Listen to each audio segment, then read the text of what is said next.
Halo sahabatku, selamat datang. Di video kali ini saya ingin membahas alasan mengapa kamu tidak boleh putus asa. Apakah kamu lelah dengan semua hidup ini? Apakah kamu merasa menyerah dengan masalah, problematika kehidupan, dan apakah kamu merasa putus asa? Ya, hidup ini terasa tidak ada habis-habisnya cobaan yang datang. Ujian hidup yang datang bertubi-tubi sempat membuat iman turun drastis dan tidak bisa lagi berpikir jernih. Jika kamu sekarang ini masih memiliki tubuh yang sehat, maka kamu termasuk orang yang sangat beruntung. Kenapa? Banyak di luar sana manusia memiliki kecacatan ataupun penyakit yang sulit disembuhkan. Ada orang yang menderita penyakit seperti kanker. Bahkan kesembuhan dari penyakitnya mungkin lebih baik daripada memiliki harta yang sangat banyak. Sebagai contoh, putus asa karena cinta. Betapa sakitnya melihat orang yang Anda cintai bersama dengan orang lain, bukan? Coba renungkanlah sekarang ini. Anda masih bisa melihat, sedangkan banyak orang yang tidak bisa melihat. Contohnya orang buta tidak bisa melihat yang cantik, tampan dan indah. Mungkin hal yang terindah bagi mereka adalah bukan memiliki wanita yang cantik, tapi kebahagiaannya hanya dengan bisa melihat. Nah, itulah contoh simpel dari kebahagiaan itu. Maka syukurilah apa yang ada pada dirimu sekarang. Bagi Anda yang memandang ke atas dan ingin hidup sebagaimana orang yang Anda bilang beruntung, semisal si dia bisa traveling ke luar negeri, makan enak, hidup mewah, dan segala sesuatu yang terlihat high class, sebagaimana yang Anda impikan. Syukuri yang Anda miliki sekarang. Banyak orang yang menginterpretasikan kebahagiaan hanya dengan memiliki kendaraan ataupun kaki untuk berjalan, dan ada juga yang ingin bernapas bebas tanpa selang oksigen ataupun hanya ingin bisa makan. Syukurilah yang Anda miliki sekarang. Jika dirasa kurang cukup, maka berjuanglah. Hal yang indah bukan memiliki gaya hidup mewah dan wah, tetapi jika apa yang kau punya bisa bermanfaat dan membuat orang lain bahagia, itu lebih dari cukup. Apakah kamu sekarang memiliki keadaan yang cacat ataupun masalah kesehatan dan penyakit yang buruk? Bersyukurlah jika engkau masih diberi hidup. Kamu bisa bebas menggunakan waktu yang saat ini dimiliki. Sebelum itu lenyap tanpa sisa dan tidak bisa kembali lagi. Manfaatkanlah waktu hidup sebaik mungkin. Bahkan bernapas itu termasuk nikmat yang jarang manusia syukuri.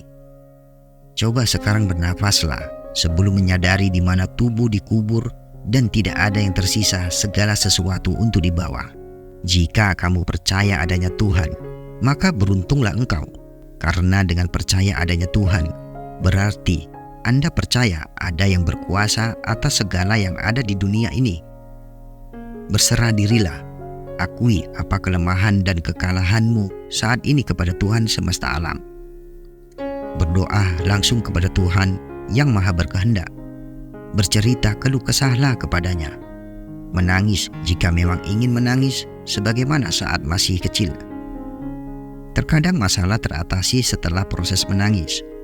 Karena pada tangisan manusia biasanya terdapat rasa menyerah dan jauh dari kesombongan mau menerima kebenaran.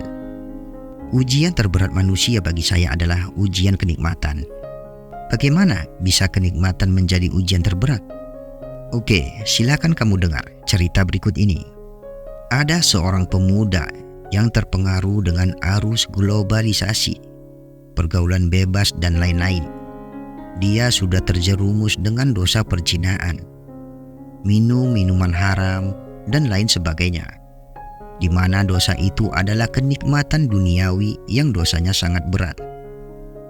Di suatu ketika, seorang pemuda itu duduk sendirian dan termenung memikirkan dosa-dosanya. Bagaimana nanti dia akan menanggung semua dosanya di akhirat kelak? Kata hati seorang pemuda itu. Masih terbesit dalam hatinya bahwa dia tidak punya lagi harapan untuk hidup karena sudah terlalu banyak melakukan dosa besar. Akhirnya dia berpikir untuk bunuh diri. dan sudah tak bisa melanjutkan hidup. Sudah tak ada gunanya hidup, sama saja punya banyak dosa. Tapi ketika itu ia teringat dengan ucapan salah seorang temannya yang soleh. Allah itu Maha Pengasih lagi Maha Penyayang. Ampunan Allah lebih besar daripada dosa-dosamu. Bertobatlah dengan sungguh-sungguh sebelum ajal menjemputmu. Karena teringat akan perkataan temannya yang soleh, akhirnya dia sadar bahwa hidup harus berjalan terus. Ia juga ingat bahwa bunuh diri sama saja memperbanyak dosa. Dan ia pun bangkit, memulai imannya dengan membaca kalimat syahadat lalu melaksanakan sholat. Hingga pada akhirnya, seorang pemuda itu menjadi orang yang berguna untuk lingkungan sekitarnya. Ingatlah, keputusasaan adalah hal yang dibenci oleh Allah. Jika kamu tersesat, mintalah petunjuk dari Allah. Jangan putus asa. Ujian yang kedua adalah dengan ketidaksenangan. Ujian ini bisa kamu lewati dengan selalu mengingat kepada Allah. Perbanyak doa dan insya Allah, Allah akan memberikan kemudahan atas ujian yang Allah berikan. Sekali-kali jangan putus asa.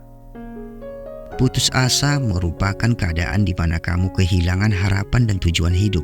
Definisi putus asa bermacam-macam, sesuai dengan keadaan yang dialami oleh seseorang. Dalam Islam, seseorang dilarang putus asa karena hal itu sama saja menganggap Allah tidak ada. Sebagai seorang muslim yang taat, alangkah baiknya ketika sudah berusaha sepenuh tenaga, memasrahkan hasilnya kepada Allah dan tidak hilang harapan. Karena Allah pasti memberikan hasil yang terbaik. Jika seseorang putus asa, artinya dia berhenti di tengah jalan dan tidak sampai titik terakhir perjuangannya. Seseorang seperti ini akan mudah menyerah dalam kehidupan meskipun dihadapkan pada masalah yang kecil. Nah, ketika kamu mengalami kecenderungan untuk putus asa, selalulah untuk mengingat Allah dan janji Allah. Seseorang yang selalu mengingat Allah, maka ia juga akan ingat akan janji Allah. Allah berfirman bahwa Allah akan mengabulkan doa hambanya. Maka ketika kamu sudah berulang kali gagal dan sudah berusaha sekuat tenaga hingga titik darah penghabisan, jangan menyerah dengan keadaan, tapi teruslah berdoa kepada Allah. Niscaya Allah akan mengabulkannya. Tetapi jika Allah tidak kunjung mengabulkan doamu, jangan berburuk sangka. Karena apa? Karena Allah sangat menyayangimu dan menyukai lantunan doa-doamu. Allah tidak ingin kamu putus berdoa kepadanya, sehingga Allah belum mengabulkan doamu. Husnuzon saja kepada Allah. Ingatlah bahwa doa yang baik menurutmu belum tentu baik menurut Allah. Apapun hasilnya, Allah pasti akan memberikan hasil yang terbaik. Seorang hamba yang diberikan cobaan oleh Allah hendaknya selalu bersyukur dan memohon kekuatan kepada Allah. Kita harus ingat bahwa Allah memberikan cobaan tidak melebihi batas kemampuan kita. Ingatlah bahwa Allah pernah menguji nabi-nabi dengan berbagai macam cobaan yang berat. Untuk itu marilah kita selalu bertawakal dan bersabar atas cobaan yang tidak seberapa jika dibandingkan dengan cobaan para nabi. Jangan lupa untuk selalu bersyukur atas segala yang diberikan Allah kepada kita. Karena jika kita bersyukur, maka Allah akan menambah nikmatnya.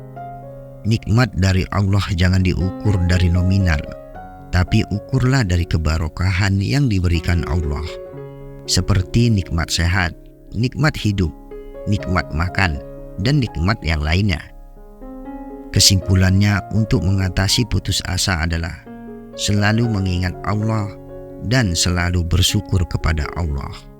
Sesungguhnya bersama kesulitan ada kemudahan. Oke, sahabat Kopet Gundul, sampai di sini video kali ini. Terima kasih sudah mengklik dan menonton video ini. Sampai jumpa di video selanjutnya.